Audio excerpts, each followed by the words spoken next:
हिक 16 साला छोकिरे पंहिंजी माउ खे चयो त मां जॾहिं 18 सालनि जो थी वेंदुसि तव्हां मूंखे मुंहिंजी सालगिरह ते कहिड़ो गिफ्ट ॾींदव। माउ चयो जॾहिं तूं 18 सालनि जो थींदे तॾहिं तूं पंहिंजी अलमारी खोले ॾिसजांइ ऐं तुंहिंजो गिफ्ट हुन में मौजूदु हूंदो। हींअर ॿुधाईंदसि त गिफ्ट जो मज़ो ई ख़राब थी वेंदो। कुझु ॾींहंनि खां पोइ छोकिरो बीमार थी पियो। हिन खे अस्पताल खणी विया। डॉक्टरनि संदसि चेकअप कयो ऐं डॉक्टरनि चयो त संदसि दिलि में सोराख़ आहे ऐं मुश्किल सां बि 2 महीना ज़िंदा रही सघंदो।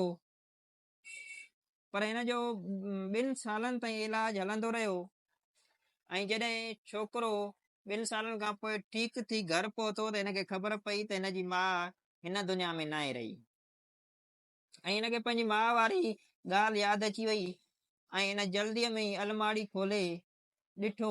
अलमारीअ में हिकु पर्ची लिखियलु आहे ऐं उन पर्चीअ ते लिखियलु आहे त मुंहिंजा जिगर जेकॾहिं तूं इहा पर्ची पढ़ी रहियो आहीं त तूं बिल्कुलु ठीकु हूंदे। तोखे यादि आहे जॾहिं तूं बीमार थी पियो आहीं त डॉक्टरनि ॿुधायो तुंहिंजी दिलि में सोराख़ आहे।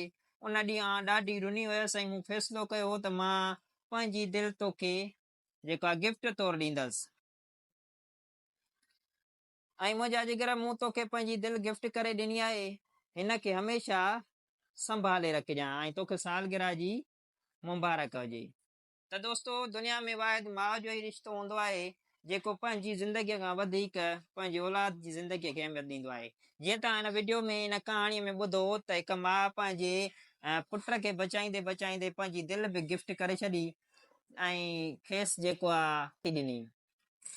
त दोस्तो हिन धरतीअ ते बाक़ी जेकी सभु प्यार आहिनि इहे फ्रॉड न आहिनि। सचो प्यार सिर्फ़ु वालिदेन खां ई मिलंदो आहे।